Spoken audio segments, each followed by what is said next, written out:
So good evening, everyone, and welcome to the second of this weekly series of lectures by Professor Radoje Šoškić, who's visiting us from the University of Priština in Kosovska Mitrovica for a series of open online lectures on modern British theatre.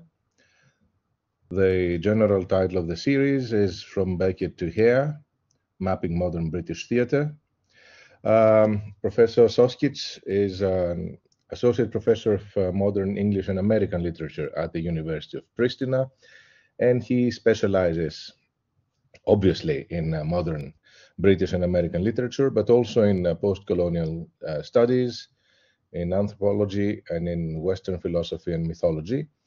He's written a number of articles and books on various subjects, such as postmodernism in American drama, the figure of the Harlequin in Shakespeare, and Arthur Miller's and Steve Tesić's latest plays. Steve Tesić is, I understand, an Serbian-American author in whom Radoje has a special interest as a Serbian himself. Am I right, Radoje?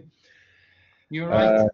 And I wrote a number of essays and articles about his work and about his plays. I strongly recommend reading his play, all of his plays, in particular his play On the Open Road. The Open Road. Which is on the Open Road, On the Open Road, which is based upon the novel by Dostoevsky, especially his Legend of the Grand Inquisitor. Okay, so on Brothers Karamazov. Yeah, the Brothers Karamazov. Yes, yes. Professor Šoškić will be speaking to us tonight about Harold Pinter's Comedies of Menace. Our students will know that this generalized, diffuse atmosphere of menace, of a sometimes vague menace coming from outside, is a pervasive characteristic of Harold Pinter's plays. And so we all look forward to Radoje's talk this night. Radoje, the floor is yours. Thank you, Vaios. Welcome, everyone, to my second lecture on Harold Pinter and his Comedies of Menace. Samuel Beckett and Harold Pinter have epitomized an entire epoch with their implicit philosophical perspectives and dramatic technique, initially expressing a state of existential fear and ontological insecurity at the outset of their careers, and towards the end, articulating politics of resistance. Their artistic beginnings coincide with the emergence of existentialist philosophy and the so-called theater of the absurd. And in their later dramas, mythical archetypes from earlier works give way to more explicit political stances. Protagonists in their dramas are no longer merely bewildered losers, but individuals with vestiges of identity on the threshold of rebellion. From the emergence of Beckett's Waiting for Godot in 1952 and Pinter's The Room, which was published and staged in 1957 to the present day, numerous factors align to characterize this period as the epoch of Beckett and Pinter in European culture. Building upon Ronald D. Lang's studies, this era may aptly be labeled as a time of heightened ontological insecurity, in which both playwrights played significant roles. Although Lang did not explicitly frame his analysis in historical terms, nor specifically identify our era as a period of amplified ontological insecurity, as he terms it, insights gleaned from his seminal work entitled The Divided Self, an existential study Insanity and Madness indicate that his psychology and philosophy of man were intimately connected with contemporary existential theories, rooted in frequent instances of psychotic behavior following the World War II. In the introduction to the chapter on ontological insecurity in the aforementioned study, Lang emphasizes that he speaks from an experiential rather than philosophical standpoint. Therefore, he takes writers, specifically their literary characters, as witnesses. As a starting point for distinguishing states of ontological security from states of ontological insecurity, he refers to the discussion by the American humanistic critic Lionel Trilling on the divided self, the dramatic dialogue by Samuel Beckett from his most renowned play Waiting for Godot, and the pictorial representation of the contemporary state of mind in the paintings of Francis Bacon. Trilling supports his theory through a comparison of Shakespeare's and Keats's worldview on one hand and Kafka's on the other. All these authors depict human suffering in confronting evil. But the difference lies in Shakespeare's world, where evil has an alternative and his characters die as individuals with a formed identity. Kafka's world of absurdity, however, lacks an alternative, and his protagonist goes towards death almost indifferently because he is already spiritually dead. Ontological insecurity manifests in living without a sense of being alive. An ontologically insecure individual lacks a sense of reality, does not feel themselves as a whole, and perceives their mind as partially detached from the body. Consequently, they're constantly focused on proving their reality, and their life is devoid of pleasure, according to Lang. To illustrate the described state manifested through feelings of fear, despair, and boredom, Lang refers to this dialogue between Vladimir and Estragon in Waiting for Godot. Quote, Estragon, we always find something, Didi, to give us the impression we exist. And Vladimir responds impatiently, yes, we are magicians, but let us persevere in what we have resolved before we forget, unquote. Vladimir, towards the end of the play, pleads with the boy, Godot's messenger, to at least inform Godot of their presence, thereby confirming their existence. Even Pinter's earlier dramas are grounded in uncertain identities and a constant need for verification. The protagonists of The Room, for example, or The Birthday Party, The Caretaker, and The Homecoming oscillate between several possible identities, and the consequence of their insecurity is an atmosphere of fear and uncertainty, punctuated by occasional outbursts of violence and paranoia. Lang's book was first published in 1960, when Beckett had already acquired a certain reputation, while Pinter was just beginning his artistic breakthrough. However, Lang's descriptions of the state of dividedness in the psyche can fully apply to Pinter as well. After all, Beckett and Pinter themselves created a specific, at times, apocalyptic discourse of personal and artistic communication through correspondence and sporadic encounters. One of their brief dialogues in a somber tone, alongside a quite fitting excerpt from Eliot's The Wasteland, was taken as the motto of a chapter in a book describing post-war British culture in terms similar to Lang's description. This is the dialogue. Pinter talks to Samuel Beckett and tells him, Sam, forgive me for being so gloomy. And Beckett responds, dear Harold, I doubt anyone could be gloomier than me.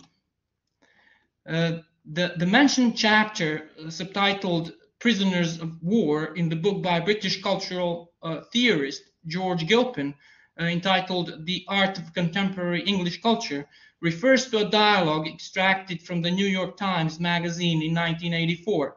Mel Gusso, a man known for being one of the few who successfully interviewed both Beckett and Pinter and published a book of interviews with each of these two authors, astutely observed that every excerpt from Beckett encapsulates the essence of Beckettian themes. By analogy, it can be said that every excerpt from Pinter encapsulates the essence of Pinteresque themes, so to say. This brief dialogue between the two writers encapsulates the essence of Beckettian Pinteresque worldview, or the atmosphere that the two of them created in post-war drama and culture. The mentioned chapter from Gilpin's book describes the post-war spiritual and intellectual profile of Europe as a paralysis of traditional faith, documented in the works of Samuel Beckett and his most significant follower, Hare Pinter, as well as in the paintings of Francis Bacon, whom Lang also identified as a typical artist of ontological insecurity. Bacon spent the Second World War in bombarded London, which determined his poetics of lost faith based on the ironic use of crucifixion symbolism. His crucifixions portray tortured war victims who have lost all hope, reduced to a semi-animalistic existence devoid of dignity and suffering. And another eloquent symbol in Bacon's works is the mouth at the moment of screaming, expressing fear reminiscent of his predecessor, Edvard Munch. According to Gilpin, Bacon's paintings represent the hell of modern psyche. In the early days of Harold Pinter's fame, one interviewer asked him, "What are your plays about, Mr. Pinter?" And Pinter replied, "The weasel under the cocktail cabinet." Now, both the question and the reply are appropriate, and Pinter's early plays genuinely puzzled people, and he evaded requests for explanation. His first full-length play, The Birthday Party, which was first produced in 1958, was trashed by most of the London critics. It took several one-acts and another full-length play, The Caretaker, before the audiences became accustomed to his peculiar style. They did become accustomed, and through the 1960s and 1970s, Pinter had a series of major plays produced by the Royal Shakespeare Company and the National Theatre. He also had a number of shorter pieces done on smaller stages and on television and on the radio. He became the most prestigious English playwright of the 60s and 70s. Even then, what he was on about was perplexing to many people, debated by audiences, discussed in newspaper commentators, and investigated by academic critics. There's more academic criticism of Pinter than of any other modern British dramatist, except Beckett. Now, the initial strangeness of Pinter in part arises from his special indebtedness to Samuel Beckett. Early Pinter is incomprehensible without Beckett behind him. But he isn't simply an imitator, giving us another set of tramps standing by a tree or another woman buried, up to her waist in the sand. If Pinter had directly imitated Beckett, people would have understood him after all. The critics knew about Beckett by the time that Pinter came along. The void that is characteristic of Beckett, the blank minimalism that evades explanation, surrounds a Pinter stage. But the stage itself, unlike Beckett's, is quite realistic. You think you are looking at something ordinary and commonplace. Only as the play goes on do you realize that something mysterious is happening and that you are not being given any explanation for it. Let me describe the setup in a couple of Pinter plays, which I will then proceed to use examples from. In the first one act, a play called The Room, we see an ordinary working class one-room flat occupied by a middle-aged couple.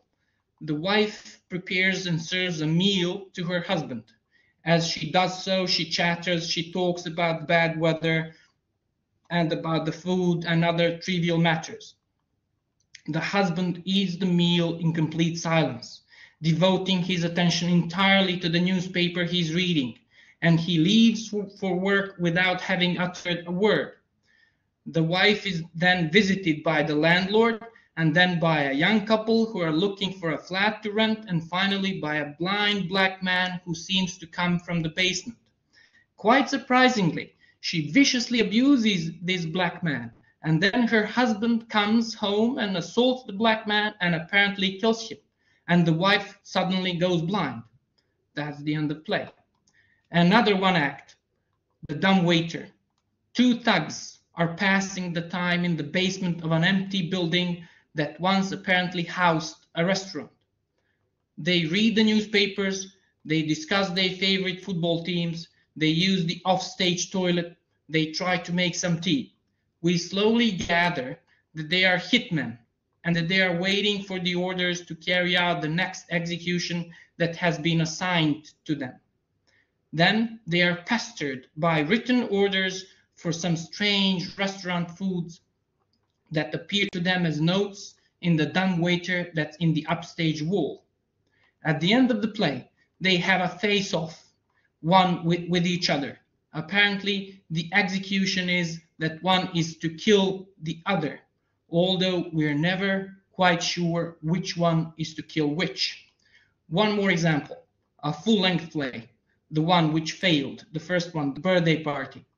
This play takes place in a shabby boarding house in a seaside resort, where an unsuccessful young man, a young pianist, has taken refuge, although we don't know what he's fleeing from. The chattering landlady serves breakfast to the pianist and to her husband. The husband is another one of these silent newspaper readers. The landlady is quite pleased with her food, but the pianist tells her it's disgusting. Two smooth-talking male visitors appear, seeking lodging at this boarding house, and the pianist is terrified of them. Apparently, they are emissaries of some organization he has offended. And, as the play goes on, they put him through a savage third-degree examination. In the last act, they carry the pianist off in a state of complete collapse. The landlady and her husband have no idea what has happened. Neither do we. Now, all of this is entirely realistic. We're not being presented with metaphors of human life.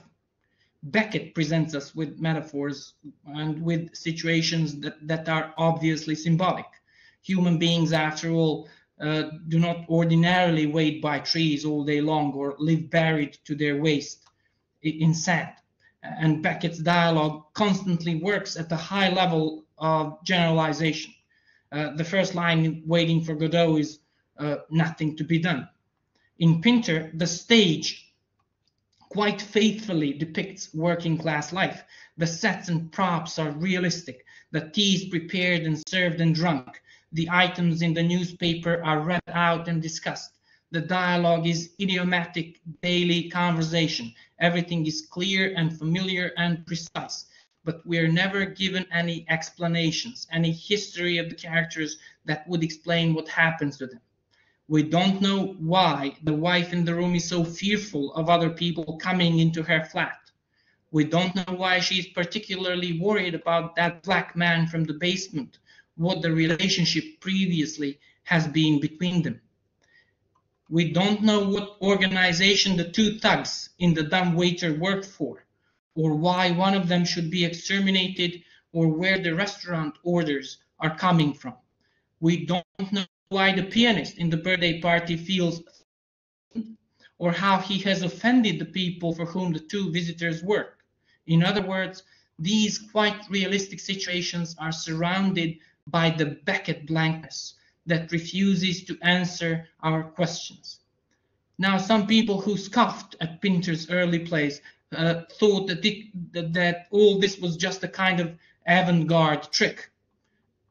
After all, mysterious situations are quite usual in drama, from Sophocles to Agatha Christie, playwrights specialized in creating mysterious situations. But playwrights ordinarily explain what the past entanglements are that have led to the present threat. They provide exposition and they eventually provide resolution. But if Pinter sets up perplexity and then leaves it quite unexplained, then a negative critic can say that Pinter is trying to gain an undeserved reputation for profundity about the mysteries of the universe. Well, Pinter is doing something like this. He does give us the sort of entangled, complex situation that plays for centuries have given their audiences without the usual exposition at the beginning or the usual resolution at the end. But I don't believe it's a trick. It's a way of refocusing our attention. It's a way of redefining what drama can do. It used to be considered the business of art to make us clearer to ourselves than we ordinarily are. Drama shows what we are like in action, in what Aristotle called a complete action. It makes us more intelligible. Characters in traditional drama generally speak more directly, talk more fully about themselves, come to understand themselves more fully than most of us manage to do in daily life. Pinter deliberately gives up all those completenesses and coherencies, the contexts that render things more explicable. He shears all that away. And there are two major results from this imposition of a minimalist void around the realistic situation. The first result is the kind of attention we give the play. We gaze at what is there with unusual intensity. It is, after all we have to think about. The force of what is there on stage is not dissipated in our minds into reflection on past events or symbolic significances. Pinter audiences tend to lean forward and stare at the stage, trying to see everything that's there, hoping that something will provide a clue. And the second result of this void, this absence of explanation, is the atmosphere created, a sense of threat or menace. Since the surroundings are mysterious and since the characters are mysterious, both to us and to each other, we and they become anxious, become alarmed. Anything might happen. Pinter is the playwright of paranoia. All of this Pinter once suggested in an interview, and he did have some interviews where he really did do some explaining. His interview remarks weren't all of that weasel under the cocktail cabinet remark type. He was asked by the interviewer about the frequency of violence in his plays, and he responded that he thought violence was really quite common in human life, and began to reminisce about some violent incidents in his youth when he was growing up in the East End of London. He went to a Jewish club, he was Jewish, and he and his teenage friends hung out at this club, and there was a fair amount of anti-Semitism in the East End of London at that time. And somebody raised a hand. Is everything okay? I saw that somebody raised a hand. It sounded like it, but maybe it was by mistake. I can see no raised hands. I thought that somebody might want to ask a question, or can I carry on? I think you can, yes. Okay, so Pinter went to a Jewish club. He was Jewish, and he and his teenage friends hung out at this club. And there was a fair amount of anti-Semitism in the East End of London at that time. And on their way home in the evening, they were often threatened by other people in the street. There were guys with broken milk bottles who might do them some actual damage. And he said there were 2 or 3 ways you could cope with this. One was a direct physical way, but they didn't, of course, have any broken milk bottles. The best way he thought of dealing with this threat was to kind of talk to them, to say, quote, "Are you all right?" "Yes, I'm all right." "Well, that's all right then, ain't it?" And all the time keep walking towards the lights of the main road. Now, this bit of dialogue that Pinter quotes from his youthful street confrontations, "Are you all right?" "Yes, I'm all right." "Well, that's all right then, ain't it?" That is classic Pinter. It lies at the root of exchanges throughout the plays. For the mystery lies not only around the whole situation, but in the characters' perception of one another. Each finds the other mysterious and threatening, and therefore their basic relationship one to another is defensive aggressive. Each is maneuvering for dominance, or at least for defense of his or her territory. They threaten, they put up blank walls, they throw up distractions by telling long anecdotes, they mislead, they lie, they fantasize. You can never be sure whether what the Pinter character says is true, but it doesn't matter what the content is, what the information is. What matters is what the characters are trying to do to each other by speaking or not speaking, by attending to one another or by ignoring one another. Now, you will have noticed from my brief plot descriptions of a couple of early Pinter plays that certain actions recur in Pinter. One of them is the action of reading a newspaper. Pinter's characters are never actually interested in current events. They don't care about the contents of the news article. Newspaper is a barrier.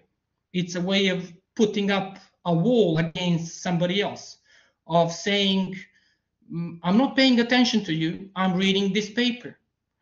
And so in the room, the play, the husband ignores the wife who is serving him tea.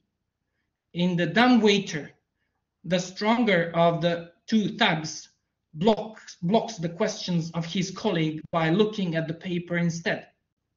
And several times when the latter expresses anxiety, the stronger one responds not by answering what his friend has said, but by simply, oh, look at this interesting article in the newspaper, and then continues to read it out.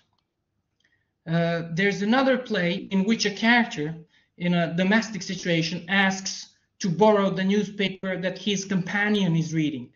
And his companion gives him the paper in the genuine belief that the first man wants to read it. And what the first man does is crumple up the newspaper like this and throw it away. It's a way of destroying the companion's defenses. Another characteristic action in Pinter is the preparation and serving of food. Now, this is a very basic human action, and especially in a domestic setting, it indicates all kinds of nurture and affection, or at least the desire for an intimate relationship. In the play The Room, the wife is very fussy about her husband's food, about the strength of his tea. She knows that he likes it weak, whereas she prefers it stronger, and her fussy care over this is her bid for his attention, for his protection. In the dumbwaiter, the two thugs in the basement are unable to prepare an adequate tea in that room where they are waiting. The room doesn't have the equipment to prepare such a meal, and that suggests that they have been cut loose from the web of organization for which they work, the web that should support them. The landlady in the birthday party is very pleased with her skill as a cook and hopes for the approval of the young pianist, a man whom she treats both as a son and as a fantasy lover. When the pianist rudely criticizes the food, he rejects the role that she's trying to push him into. Now these turf battles move from stage business into verbal quarrels, when the characters attack one another's language, when they take the words out of each other's mouths and criticize them. That's another way of playing this defensive, aggressive game. And here Pinter can be very funny indeed.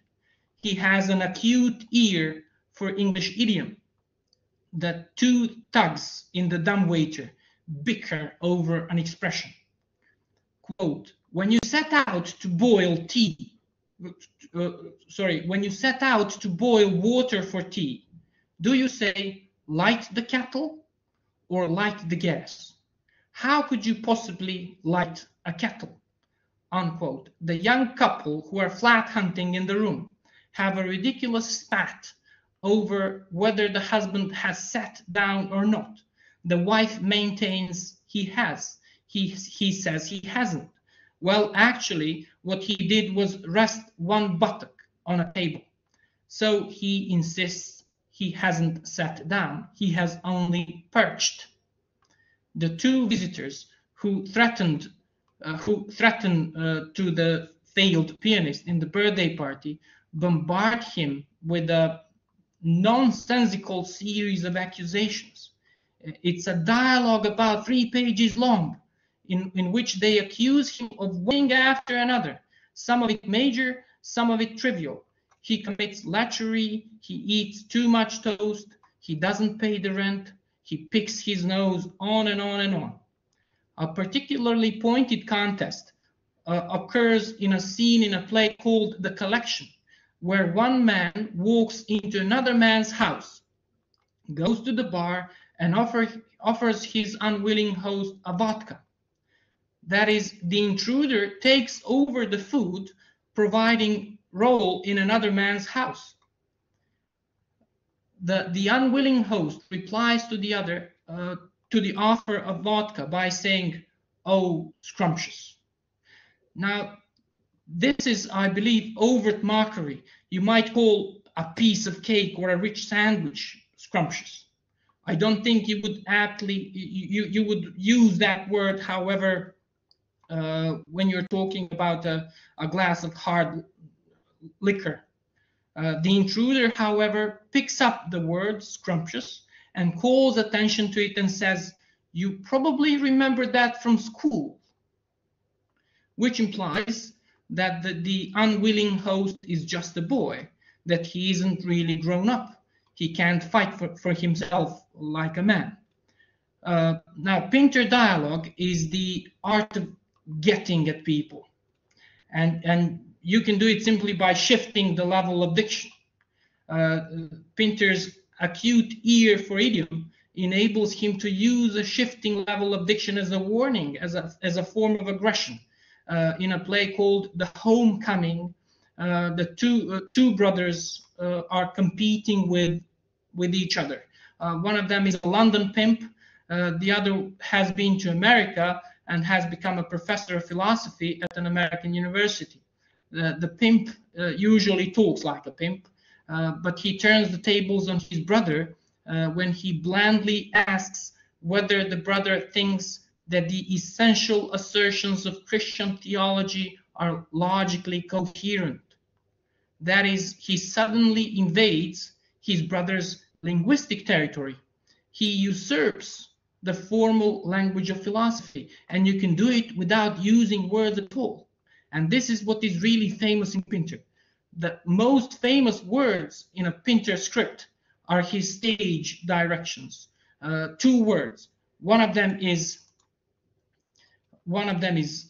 pause, and the other one is silence.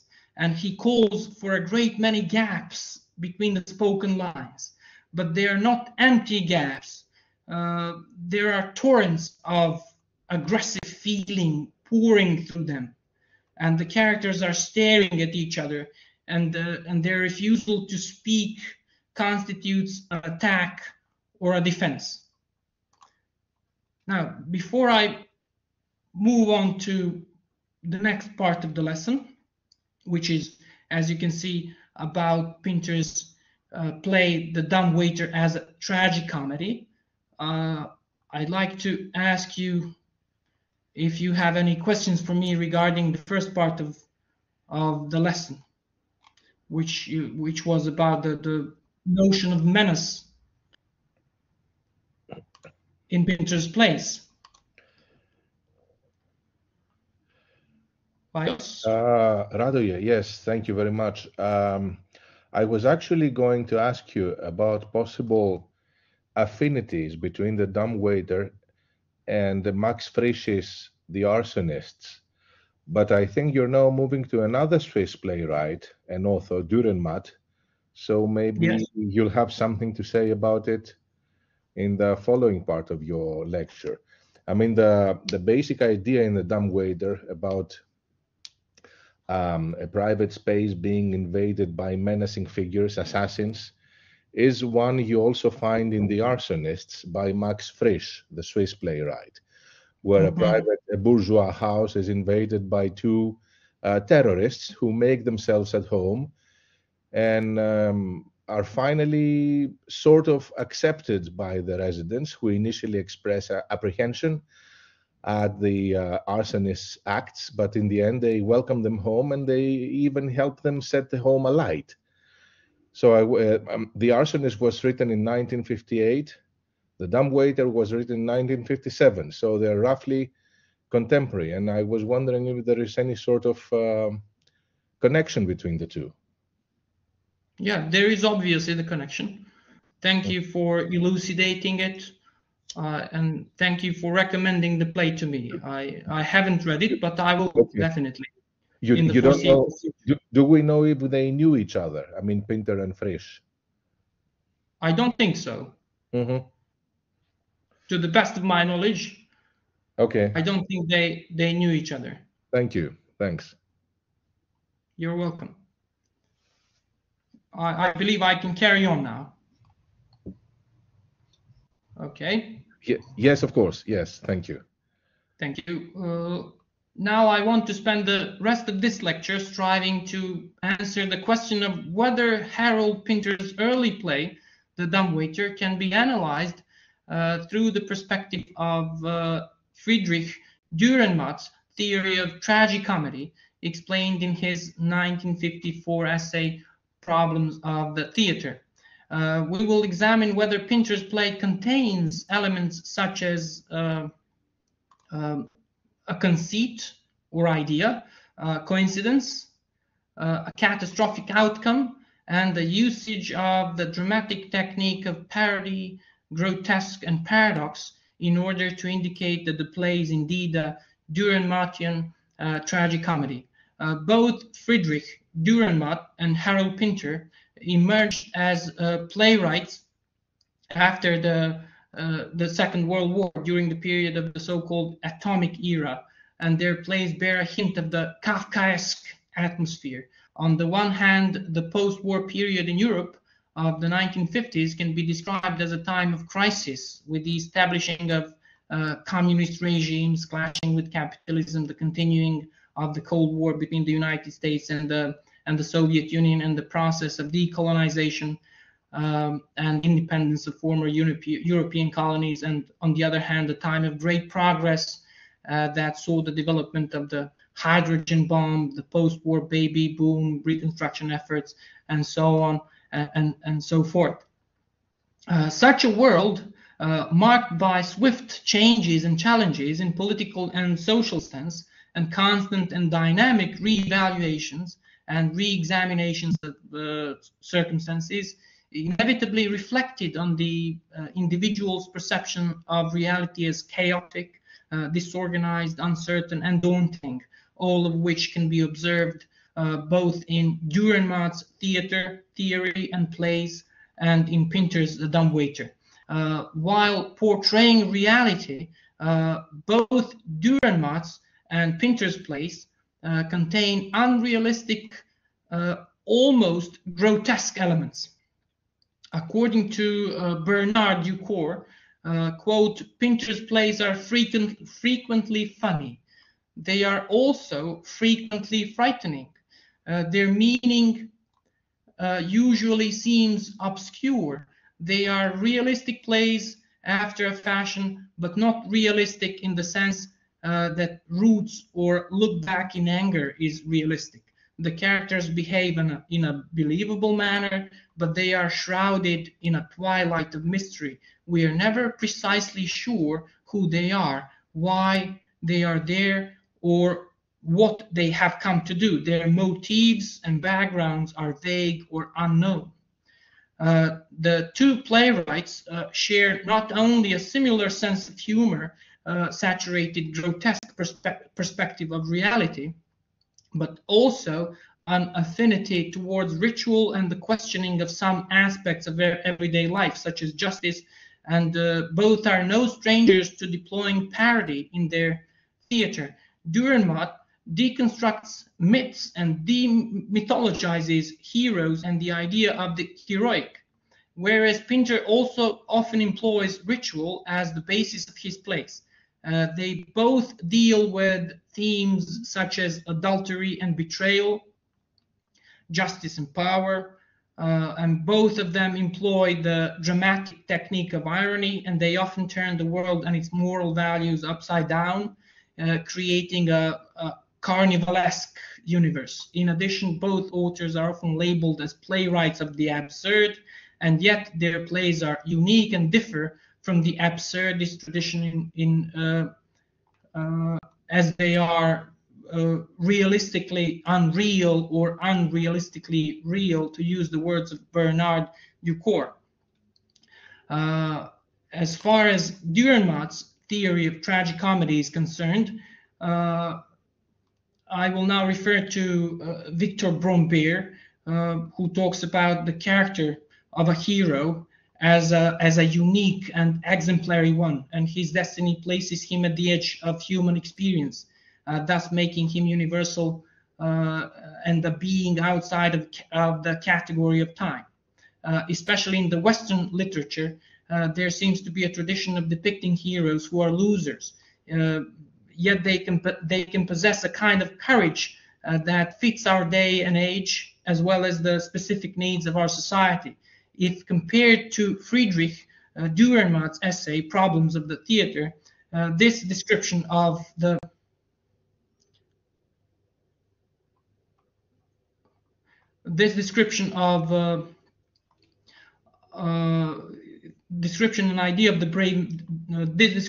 modern literary hero is very similar to his description and idea of the brave man. This 1954 essay can be viewed as his very own theory and poetics of tragicomedy, the only theater form that is suitable to describing our society and reality. Over time, the dramatic hero has exhibited traits of both guilt and innocence, both flaws and virtues, as he has always been the embodiment of our world. The hero, according to Dürrenmatt, the hero of a play not only propels an action forward, he not only suffers a certain fate, but he also represents a world. And Dürrenmatt also claims that today's world is unfit for heroes in the classic sense, since it has been mechanized, bureaucratized, and made artificial to such a degree that the hero loses his uniqueness and excellence. Nowadays, a tragic hero does not arise as an individual from the masses. He's produced, created by the mass media, for example, the same way science can produce weapons for mass destruction. Even though Dürrenmatt is sometimes referred to as an absurdist playwright, as opposed to other absurdists, such as Ionesco and Beckett, Dürrenmatt does not consider the world to be absurd. Instead, he finds it grotesque. And Dürrenmatt's individual is a loser in his attempts to solve his problems, as he is reduced to being a boy of forces and powers greater than himself, such as the gods, fate, destiny, and the moment in time. As such, he is deprived of all character, social function, his inner self, and he is reduced to nothing. He is not a hero. He is merely an individual. Yet this individual manages to stand against the catastrophic consequences that are about to occur, and he's thus a brave man. The second element in Dürrenmatt's comedy is the idea or conceit. The conceit is, according to Dürrenmatt, the thing that distinguishes a comedy from a tragedy. The ancient tragedy was not in need of conceit because it dealt with well-known myths, which was a prerequisite for the creation of a pathetic poetic tragedy. However, the ancient comedy dealt with fictional matter, a matter from the comediographer's present, and transformed this present through conceit into something comical. As the tragedy relied on a well-known myth, it truly represented a theatrical art that imitates. By the usage of conceit in the comedy, theatrical art became an art that portrays and creates its own myths for the first time. Through conceit, the audience is transformed into a mass that can be seduced and tricked into hearing things they otherwise would not want to hear. As the conceit is an essential part of comedy, comedy is a type of drama that makes a trap for the audience and lures them into the theater. The conceit is as a literary device, turns the present into something comical, hence visible and recognizable. This means that the author's conceit, due to its suddenness and unexpectedness, transforms from impossibility into coincidence that arises instead of the divine fatum, which is typical of tragedy and used to reveal the grotesque in human plans.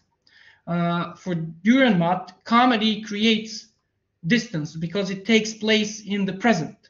According to him, tragedy requires guilt and responsibility, which have disappeared in today's world alongside real heroes. The only thing that remains is the collective anonymous guilt. The tragic can be achieved in comedy, in which it is born as a terrible moment, as an opening pharynx. According to Dürrenmatt, coincidence, another element that he talks about, is something unforeseeable that happens in a dramatic action when one coincidentally comes across something or someone else.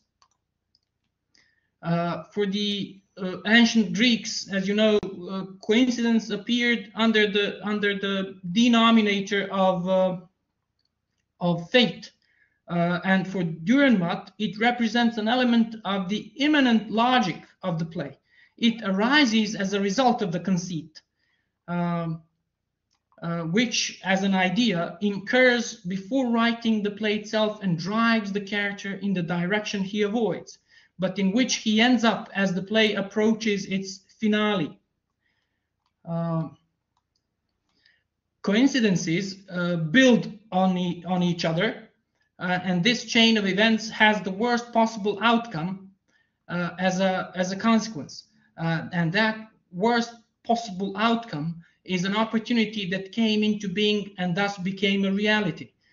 Since the possibility is, according to the element of the spectator's subjectivity, at the same time both possible and impossible, the spectator either believes or does not believe that something is possible.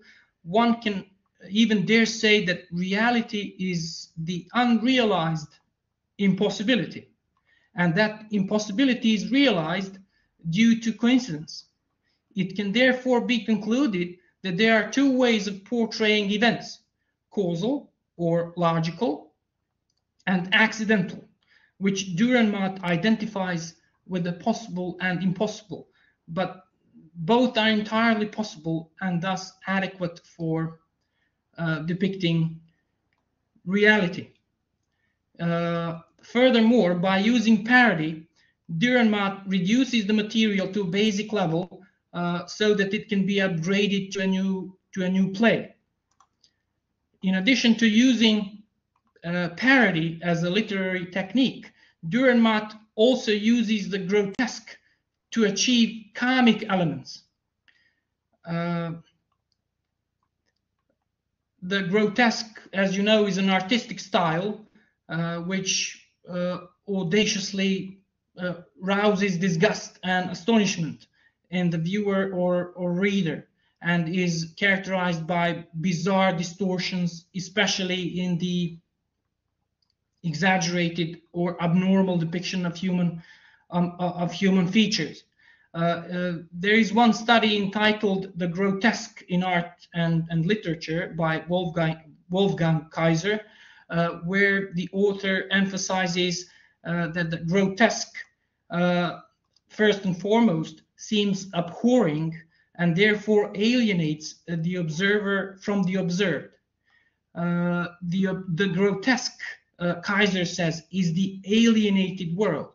Thus, the appearance of the grotesque in the observer's world results in the emergence of something unforeseen, sudden, and undetermined in a world otherwise familiar to the observer, which puts the observer in an inconvenient position. His world takes on the dimensions of the unknown, terrible, and uncontrollable. And Dürrenmatt's concept of the grotesque is the source of the comic and a technique of achieving comicality. And his grotesque, however, makes us laugh, but it seems that the readers or spectators choke upon this laughter due to horror when they manage to distance themselves and see the presented situation objectively. They then come to realize that they are looking at a realistic portrayal of their own world. Well, The Dumbwaiter is definitely a tragicomedy. It is Pinter's one-act play about two hitmen who are waiting for their target to appear. Eventually, it turns out that the target is actually one of them. And with this play, Pinter parodies, obviously, gangster films and detective plots, mostly through language and constant emphasis on the presence of weapons. The only two characters in the play are Ben and Gus. Ben is the more dominant of the two, whereas Gus is younger, more sensitive, innocent, and at times even behaves like a child. Their personality traits are most visible in the fact that Gus is haunted by their last hit, by their last victim, whereas Ben shows no signs of remorse. He casually reads the newspapers while waiting to take someone's life. However, time passes, Ben starts to be annoyed by Gus's endless questions, which may indicate that he already knows or senses who his next target is.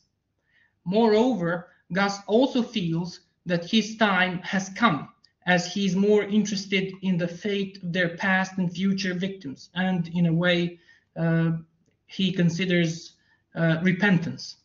The tension and dramatic impulse increase when in the basement, a room where the characters are waiting, the dumbwaiter suddenly starts to take orders. The problem is that the whole building is abandoned, and no one is supposed to be at the other end of the elevator. So this element emphasizes the absurdity and the awkwardness of the situation in which the characters find themselves. Martin Esslin maintains that the simultaneous presence of tragedy and farce in this play is what carries out Ionesco's postulates of the theater of the absurd. Thus, a clear parallel between Pinter and Dürrenmatt can be drawn here, especially in terms of perceiving the grotesque and its humorous effect on the reader or spectator. Pinter says, quote, "Everything is funny. The greatest earnestness is funny. Even tragedy is funny. And I think what I try to do in my plays is to get to this recognizable reality of the absurdity of what we do and how we behave and how we speak. The point about tragedy is that it is no longer funny. It is funny, and then it becomes no longer funny," unquote.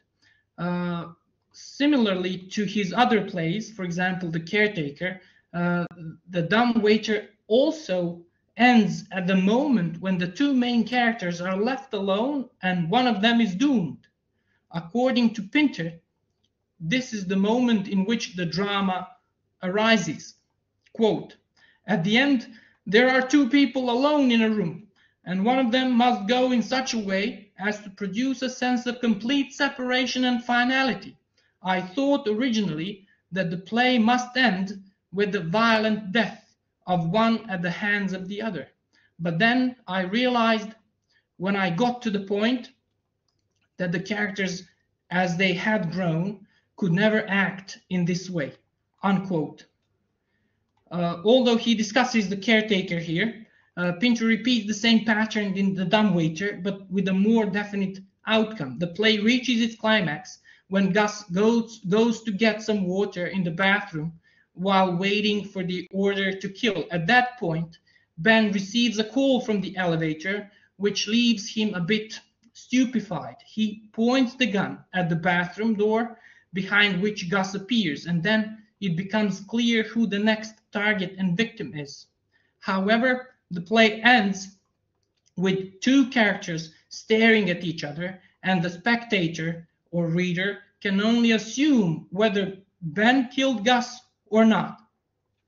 And in Dürrenmatt's terms, this might be considered as the worst possible outcome, the one of not knowing.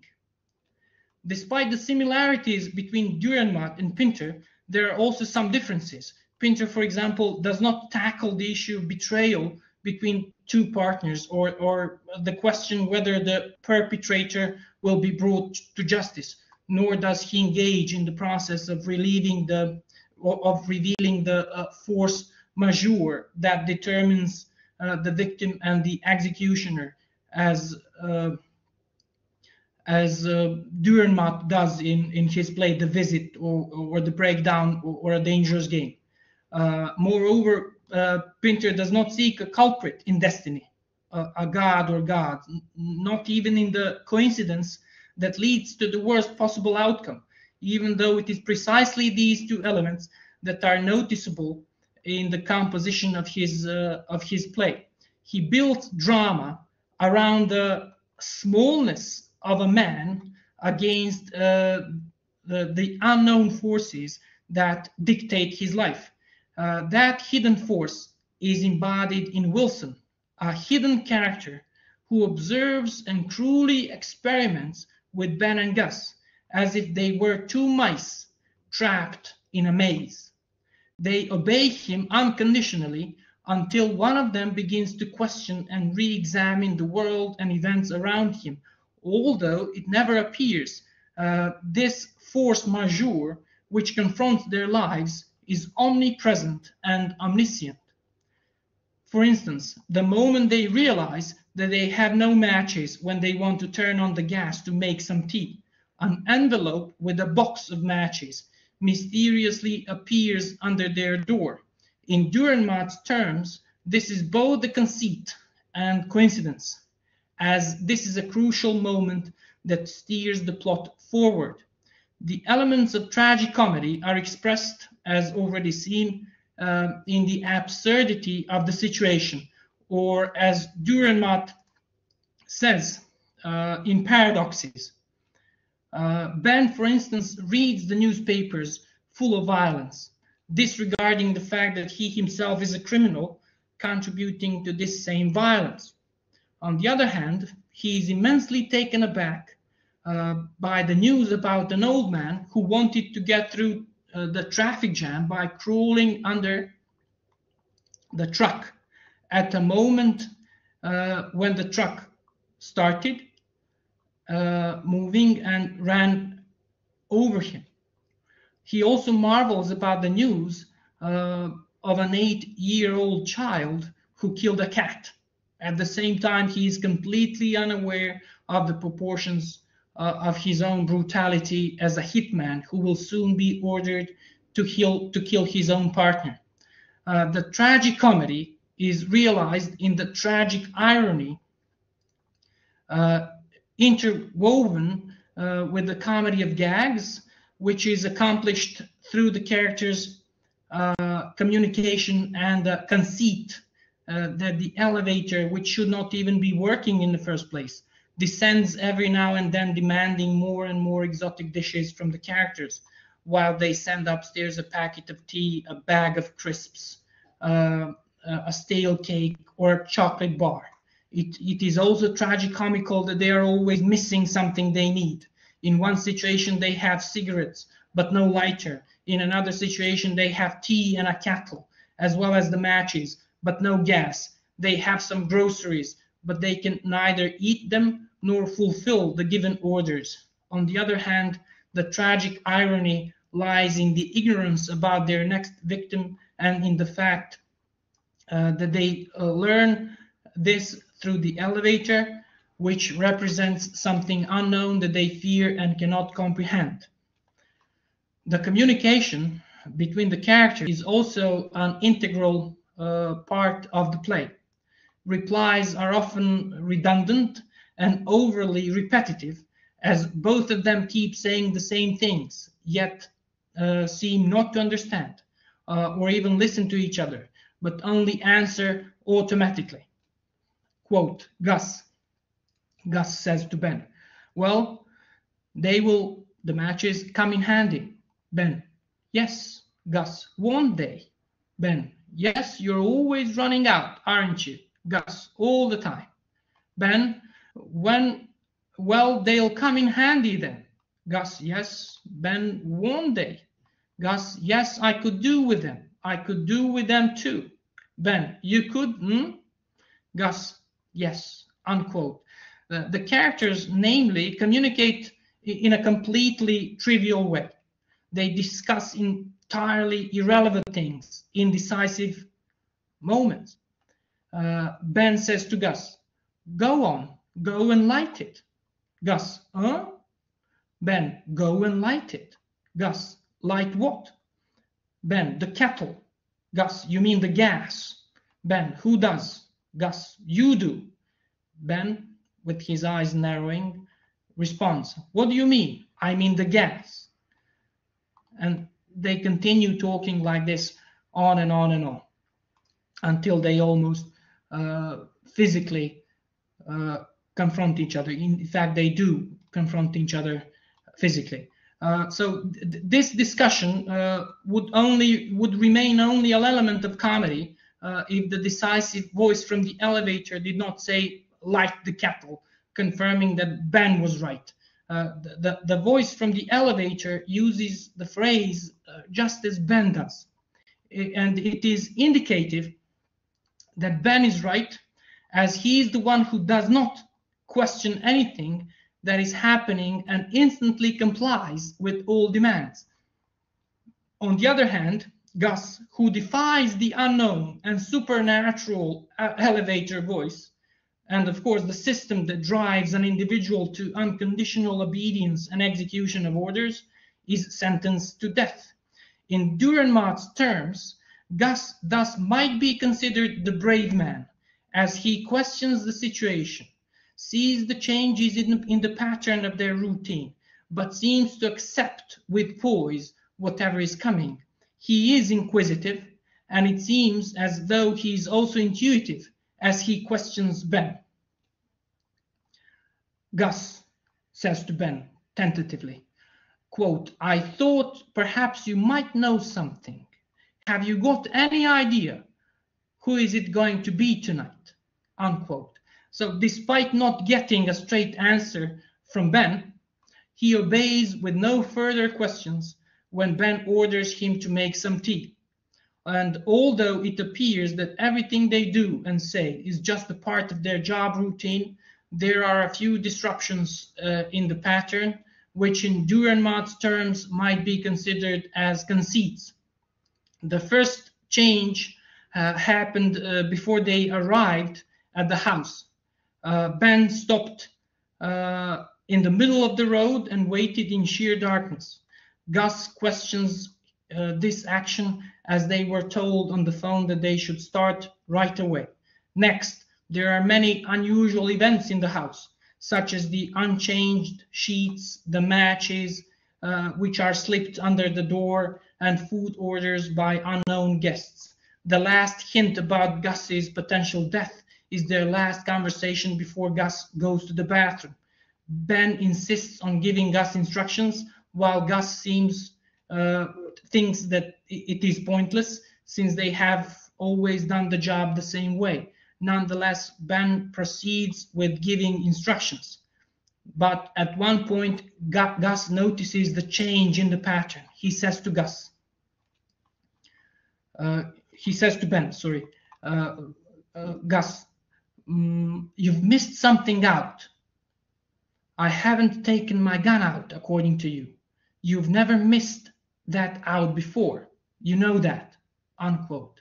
And Ben, of course, ignores Gus's inquiries, but seems to know more than he reveals. In Dürrenmatt's terms, the coincidence of the situation begins to reveal itself. Ben already knows who his next target is, and he is coincidentally right beside him. And one can readily notice a certain Kafkaesque atmosphere in the play. The two characters are waiting for someone or something that never appears until this someone or something manifests as a voice that eventually orders the betrayal and murder of one of the year-long partners. Let me now summarize the lesson. In summary, the analysis has shown that Harold Pinter's one-act play, The Dumb Waiter, does exhibit elements of Dürrenmatt's theory of tragicomedy, and Pinter builds his play around Dürrenmatt's pattern of a conceit or idea, a coincidence, and a catastrophic outcome, all of which revolve around the sole title of the play. The central conceit is achieved through the appearance of the elevator, which coincidentally proclaims the target and leads to the worst possible outcome, the target being Gus, one of the two partners, the climactic moment of Ben pointing his gun at his partner, Gus, thus ending the play without the conclusion of what happens next. So this moment might be considered as the worst possible outcome for the reader or the audience. As far as the impact of menace, as far as the notion of menace in Pinter's plays is concerned, I've already said that a minimalist void is imposed around a realistic situation in Pinter's plays, and an atmosphere of uncertainty and menace permeates the action in his plays. And the earlier plays of Pinter, like The Room, The Dumb Waiter, and The Birthday Party, reveal this Pinter's preoccupation with the impact of menace in the lives of people. But then there is a progression in his plays when we become increasingly aware of the fact that the menace that threatens the lives and happiness of his characters is not external, but internal, an aspect of their personalities which emerges on certain kinds of provocation. For instance, in The Birthday Party, menace is derived from Goldberg and McCann's actual pursuit of their quarry. In A Slight Ache, the unfulfilled emotional needs of the man and woman are the source of menace. So menace can both be external and internal, an aspect of Pinter's characters and their personalities. Obviously, Pinter juxtaposes the normalcy of family life with images of real savagery, and with three main devices whereby characters in his plays threaten or ignore each other. The first action is the action of reading the newspaper, and characters who read the newspaper in Pinter plays are rarely interested in the paper's contents. Rather, they use the newspaper as a barrier, as a way of showing someone else that they are being ignored. The second recurring action is the action of food preparation, and this domestic activity usually connotes an intimate, caring relationship. It is a bit of attention. It's a bit for attention, sorry, in Pinter's plays. And the third recurring action in Pinter's plays is language, or usage of language by his characters. And his characters use language as the art of getting at other people. And Pinter's acute ear for idiom enables him to use a shifting level of diction as a warning, as a form of aggression. And the language of Pinter's stage direction is also extremely significant. Like I said, pause and silence are his most famous directions, and these are aggressive silences, a deliberate refusal to speak, to engage with another character. So I'm finished. If you would like to discuss this with me, we can do it. You can see the question here. I'd like to discuss this with you. Thank you, Radoje. You're welcome. I hope you liked the lecture. Indeed, we have. And there is already a question from Avra, who had to leave earlier. I think you can see it in the chat. The question is a question regarding affinities. Would you say that Martin Crimp, another British playwright, is very much a playwright in the tradition of Pinteresque language of menace and ambiguity? I'm particularly thinking of Crimp's play, The Country. Thanks so much.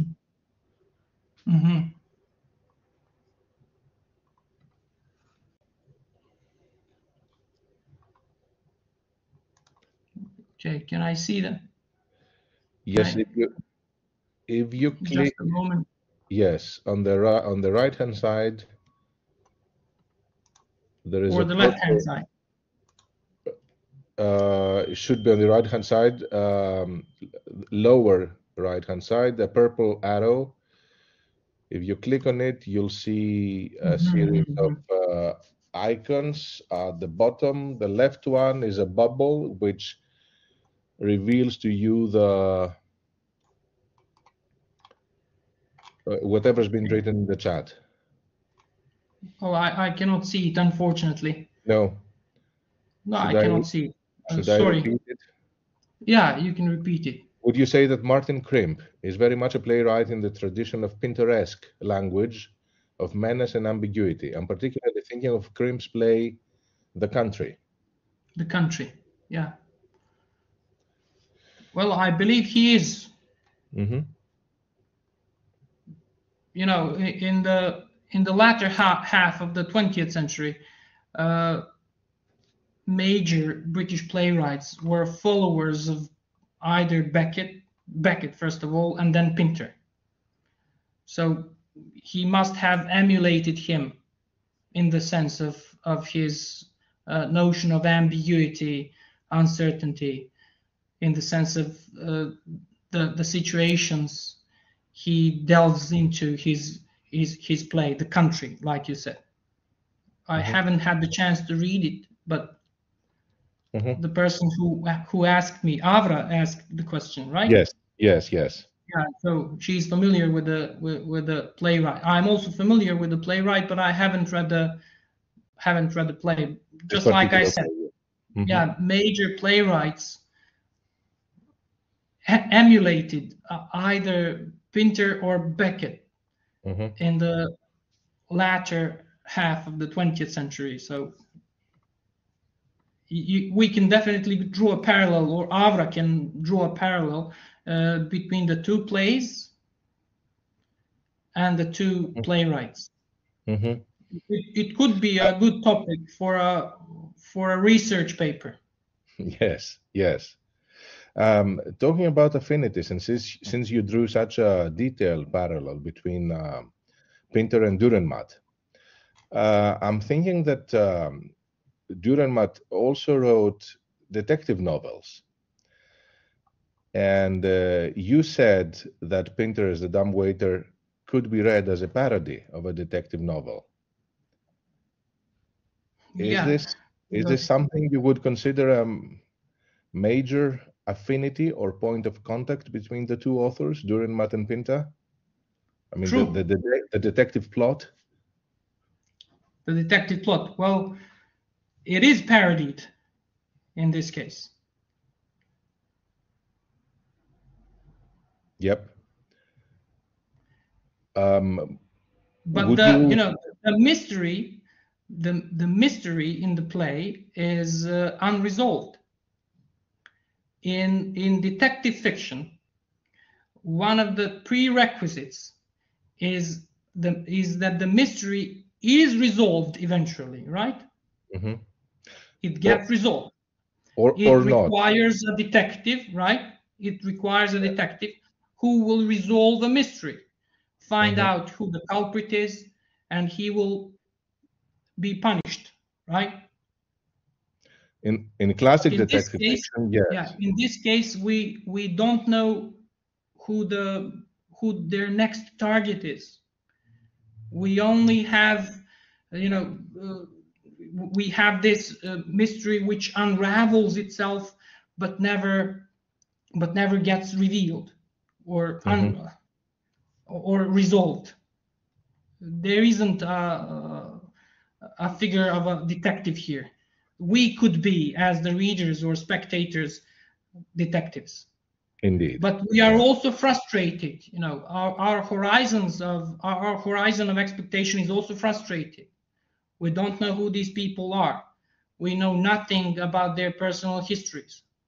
We don't even know if Ben will eventually kill Gus. The curtain goes down. We may only assume that Gus will be the next victim, but we don't actually see Ben kill Gus. Yes. Yeah. Thank you. And now maybe we could open the floor to questions from the audience. As usual, I'll ask the audience whether they wish to ask the question in Greek, and I'll translate. Αν υπάρχουν ερωτήσεις, φίλες και φίλοι, μπορείτε να τις θέσετε είτε στα αγγλικά είτε στα ελληνικά.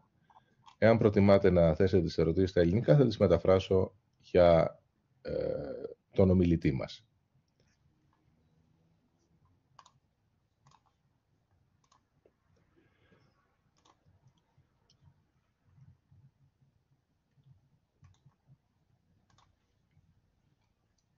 Well, there seem to be no questions as far as I can see. So it remains for us to thank you once again, dear Radoje. I hope you liked the lesson. I'm sure I speak for everyone when I say that it was a very thorough presentation. At least I learned a lot from it. I imagine many other members in the audience also learned a lot. And we look forward to the rest of your seminars this week. Let me remind the audience that tomorrow's seminar is at 7 o'clock. If I'm not mistaken, I think it is. Let me check. Yes, it is at 7 o'clock. It will be a hybrid talk. That is, Radoje will be physically present at the Open University of Cyprus, and the talk will also be transmitted online. I'm going to say that in Greek as well. Αύριο, Τετάρτη, 13 Μαρτίου στις 7, όχι στις 8, ο μιλητής μας θα δώσει την τρίτη του διάλεξη για το πολιτικό θέατρο του David Hare, Exploring the Political Theater of David Hare. Η διάλεξη θα έχει υβριδική μορφή, δηλαδή ο μιλητής, εγώ, η κυρία Σιδηροπούλου, θα είμαστε στον 4ο όροφο στο κεντρικό κτίριο του Ανοιχτού Πανεπιστημίου Κύπρου, στα Λατσά. Επομένως, όσοι ζείτε στην Κύπρο, μπορείτε να έρθετε να παρακολουθήσετε τη διάλεξη ζωντανά, αλλά η διάλεξη θα μεταδίδεται ταυτόχρονα, όπως και σήμερα και χθες, μέσω των εργαλείων τηλεκπαίδευσης του Ανοιχτού Πανεπιστημίου Κύπρου, μέσω δηλαδή του Blackboard Collaborate Ultra, στο οποίο είμαστε συνδεδεμένοι αυτή τη στιγμή. Θα χαρούμε πολύ να σας συναντήσουμε ή να σας τηλεσυναντήσουμε και αύριο. Προς το παρόν, σας καληνυχτίζουμε και σας ευχαριστούμε πολύ για την συμμετοχή σας. Many thanks again, dear Radoje. Till tomorrow at 7 o'clock. Thank you, Vaios. Thank you. Bye-bye. Good night. Goodbye. Have a good night.